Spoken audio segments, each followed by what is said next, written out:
Hi, my name is Pat, and this is my channel, Book Chat with Pat, and I'm glad that you're here. Today is my weekly wrap-up for the week ending February 22nd. This was a very productive week. I completed a lot, I'm in the middle of a bunch of things, and I made a bunch of videos as well. First, I completed Clifford D. Simak's novel, Cosmic Engineers, which I'm reading with the Pig and Whistle Simak 2025 reading group. This is Simak's first novel.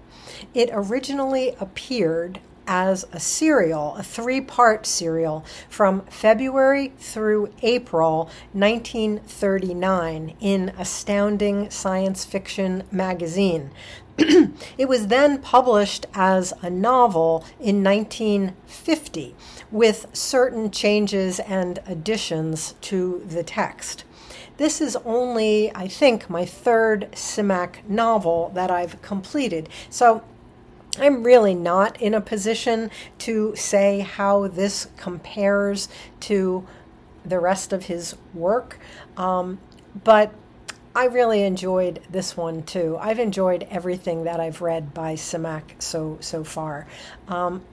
This is considered his first novel, and people who have read all that he's written say that it's not the best example of what would become his later style. I can't judge that yet. Because I just haven't read enough. I really enjoyed this book. We're going to be discussing it, I think, next weekend in a live stream. This is the story of two interplanetary reporters, Gary Nelson and Herb Harper, who are roaming around the solar system looking for a story when they meet up with a spaceship that is about 1,000 years old, and it's somewhere in the orbit of Pluto. They board the ship, and they find on it a woman, Caroline Martin, who is actually in a tank in a state of suspended animation. They go through this process of reanimating her and quickly learn that she is an absolute genius. She had been wrongly and unfairly charged with treason about 1,000 years earlier and sent off into orbit all alone. Well, in the meantime, there's another character, a Dr. Kingsley, who is a scientist on Pluto, and he has learned that there is this pending catastrophe that is about to occur on the outer edges of the universe when, several worlds are supposed to be about to collide. He gets these messages, I guess he intercepts these messages of beings looking for help. And this introduces us to the title characters, the Cosmic Engineers, which who are a robotic race who are trying to avert this catastrophe in any way possible. They're trying to prevent universes from colliding. I won't go into any more about the plot. As I said, we're going to be talking about this as a group next Saturday. But I did want to say that one of the things that has come up in our Voxer discussion, and one of the things that I absolutely loved about this novel, is that one of the main characters is a woman, and she is the intellectual center of the novel. This strikes me as incredibly progressive for something that was written in published in 1939. Simak clearly was way ahead of his time. I mean, I think that's probably true of him in many ways, but this is an early impression of him, that he made his hero and the intellectual center of the novel a woman in 1939. That just endeared him to me even further. So, we'll be talking about it next weekend, and you'll be able to see the live stream discussion of that. I know Sean always posts those after the discussions as well. I also read or reread this week Zora Neale Hurston's classic, Their Eyes Were Watching God. I talked about this novel, I think, 2 weeks ago when I did an episode on it in my series of books that I loved to teach. And my dear friend Debs at Rainer Reads Stuff commented on that video and said that, she has that novel and it's one that she's been meaning to read, and she wanted to read it this month for Black History Month. And I told Debs I would love to reread it this month and talk about it with her. I'm going to put a link to the video that I've already done on this novel. I'll put that link in the notes below if you want to see, what I talked about in terms of teaching this novel. And Debs and I are going to be talking about this novel. We're meeting up online later today. I'm really looking forward to hearing Deb's impressions of this really, really important and very, very beautiful and influential novel. I got back this week to reading Mary Beard's SPQR, which I'm reading for Historathon, for the first quarter of Historathon. I had hit a bit of a stall with this book, and it had nothing to do with the book, but rather it was just what was going on with me and what else I had on my plate at the time. So it was good to get back into it this week. I'm not finished with it yet. I hope to be finished with it in the coming week. I don't plan to extend this into March, and I'm almost finished now. I was hopeful that I would also be able to read Mary Beard's Emperor of Rome. I wanted to read that for Robert G. Reader of Books, for his reading event where he's reading all about various emperors of Rome. And I wanted to read that for his event, and I probably still will. I wanted it to also count for the first quarter of Historathon. I don't know if that's realistic. I don't know if it's realistic that I will finish SPQR and get to Emperor of Rome and finish that in the month of March. But I would like to try to do that. That was my initial plan. And if at all possible, I'm going to still try to do that. I might get it started, but not actually finish it in quarter one. Next, the Pineiro Project is back again. We had a gap week a week ago, but this week we read our first installment in Betty Boo. Sorry about the bad stickers on the cover of this. I bought this one used. This is our 6th novel in the Pineiro Project, and after this one, we have just one more to go, and I don't know what we're going to do after that. We may have to find another project, because this has been a really, really delightful and powerful group that has formed around the reading of all of the novels of Claudia Pineiro in translation. We will be discussing this one for the next 2 weeks. I think at first, everybody's first impressions of this, I don't know if everybody, but a lot of people who have weighed in so far, I think people felt this one was a little bit slow to start. A lot of people were saying that it was kind of hard to tell who the main characters were going to be in this novel.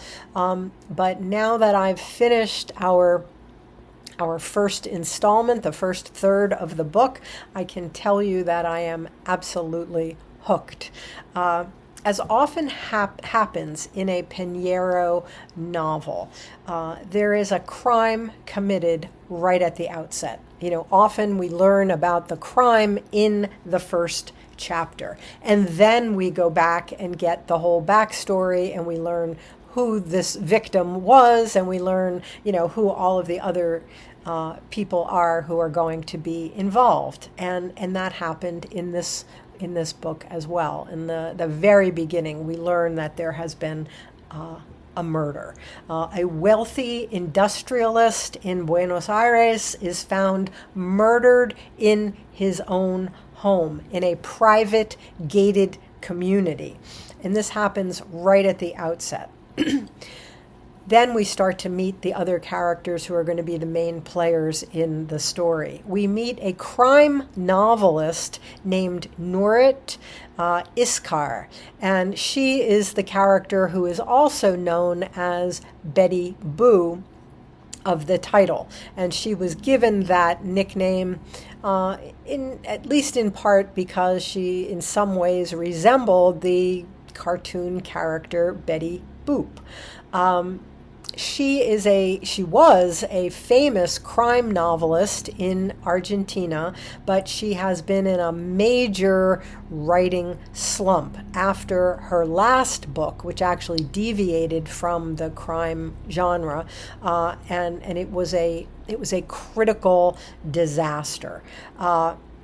So she's been doing like ghostwriting for other people, ever since she got really just sort of slammed in her, with her last novel.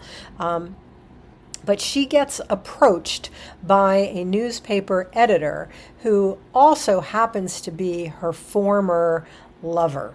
And she is approached by this guy and asked to do a crime story about this murder that occurs in the very beginning of the novel. She gets teamed up with a couple of other journalists. One of them is this young journalist who is referred to in the beginning of the novel anyway, only as Crime Boy. And he's referred that way because he has replaced a veteran crime reporter who is, from what I can tell so far, I think our third major character in the novel. So these three people, the crime novelist and the crime boy and the veteran crime writer who has been removed from his position, the three of them are going to be involved in investigating what has happened with this industrialist who was murdered at the very beginning of the novel. As in all of Pineiro's novels so far, the committed crime is hardly a random act of violence. And what she does over and over again in her novels is that she uses crime as a way to uncover major social problems in Argentina, and usually, layers and layers of corruption in the society, and we can tell already that that's where this one is going as well. So we're going to be talking about this for another 2 weeks, and I don't want to say any more than this because people are still reading the first section, and we haven't even begun to really talk about the first section. So more about this in the weeks to come. I am continuing to read Dostoevsky's The Brothers Karamazov, and many of us are reading the Michael R. Katz translation. This novel I'm reading with a group now known as the Brothers and Sisters Karamazov, but this is the group that was formerly known as the Ulysses Six, though we've added a few more people to the group now, so we're certainly more than six at this point. This reading is going to continue through the rest of February and throughout March as well. If I keep going, this will count as a mammoth as well. This book is over 900 pages long. This will be my mammoth. I am really struggling with this one. That's why I'm using a lot of conditionals in here, if I keep going. I loved Crime and Punishment, which I read both in college and in graduate school. I also really appreciated, I don't know that I loved, but I really appreciated The Idiot when I read that in graduate school. I am not loving the Brothers Karamazov. And I don't know if this is simply where I am right now in life, if this is my state of mind. February is a very difficult month for me. This is a really difficult time of year. I don't know if it's, my state of mind. I don't know if it's the state of the world or what, but I'm really having a hard time with this one. We just finished part 5, which, I don't know if it's part 5 or book 5, which is supposedly the philosophical center of the novel. There are such graphic depictions of cruelty and cruelty to children that I'm really having trouble. I'm having trouble moving on with this. I'm in book 6 now. I'm 350 pages into the novel. It would be hard to abandon it at this point, but I'm also having a lot of trouble moving forward with it too. So we'll see. We're just kind of starting to talk about it in a Discord, and all the people that are involved. I'll have their names in the notes below. But we'll see what I decide to do about this one. Also this week, I completed this beautiful collection, Amanda Gorman's Call Us What We Carry. This is the inaugural poet, Amanda Gorman, who read at President Biden's inauguration in 2021. I read this book for several purposes this week. I did my Poetry Thursday episode on Amanda Gorman, and I'm going to put a link to that video in the notes below. I have been reading African American poets throughout the month of February in observation of Black History Month, so that was another reason why I was reading this. And I also learned recently that Amanda Gorman's book has been challenged and restricted in at least one county, Miami-Dade County in Florida, in at least one elementary school, where one parent complained about 5 books. And in particular, she complained about Amanda Gorman's poetry she complained that it had hate messages in it. Clearly, the complaining parent who was objecting to 5 books, including a biography about the poet Langston Hughes, and also she complained about 2 books about Cubans in America. I can only think that she could not have read these books. She certainly could not have read Amanda Gorman's poetry, because she's all about uniting people and finding ways to move on from our differences. So I don't know how anyone could read her poetry and read hate messages or that's what she said. She said it was filled with hate messages and attempts to indoctrinate children. And she was successful in getting the book not removed, but restricted, and put in an area of a library where only 7th and 8th graders would have access to it, but no elementary school children would. So I was also reading this book as part of my ongoing project to read 25 in 2025, the banned book challenge created by my friend MJ at Reading This Life.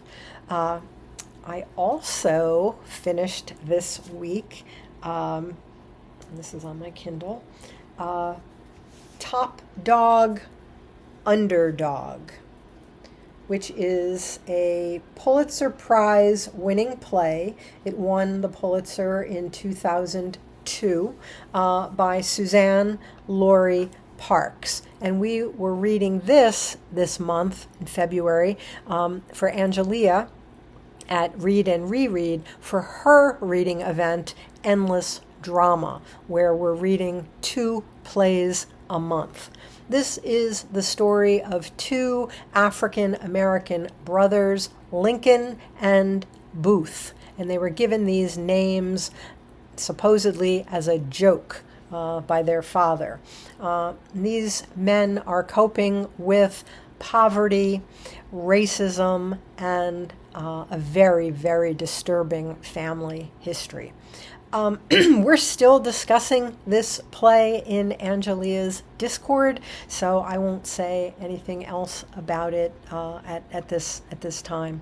We also read this book, this play this month in observation of Black History Month, and we also read Lorraine Hansberry's A Raisin in the Sun, also for Black History Month, which I talked about a couple weeks ago. So that's what I read this week. So it was a good reading week. I also this week did Ellen at Ellen Made Book Club. I did her original tag, which was entitled the Book and Booktuber Recommendations tag. And this is a wonderful tag that Ellen created in observation of her 1-year anniversary on BookTube. In her video, she selected a bunch of booktubers and made recommendations for us. And then we, in turn, respond to those recommendations, and then we choose additional booktubers and make recommendations for them. So I'll put a link to that video, Ellen's and mine, in the notes below. It was really, really a very creative tag on Ellen's part, and it was just really a joyful experience putting my response together and making recommendations for a few of my BookTube friends. I also did my dear friend Kevin at Kevin Toll Reads. I did his tag, his original Reading Ticks tag, about some of our odd quirks and ticks and habits to do with reading, and that was also a lot of fun to put together. Additionally, I did an announcement video this week about a new reading event that is taking place from March through the end of the year. So it's going to be an 8-month reading event, and we'll see where it goes from there. But it's a reading event in reading more contemporary science fiction. And this is the new Futurian Fellowship, and I'll put the names of everybody who's involved in that in the notes below as well. And I, as I said, I did a Poetry Thursday video, as I like to do, and that was on Amanda Gorman's poetry. So it's been a good week, in spite of the fact that this is a really hard time. This is a hard month. I read a lot, and I made a bunch of videos. So BookTube wise, it's been a really good week. So As always, I thank you for watching. I hope that you're doing well. I'll speak with you again soon. Take care.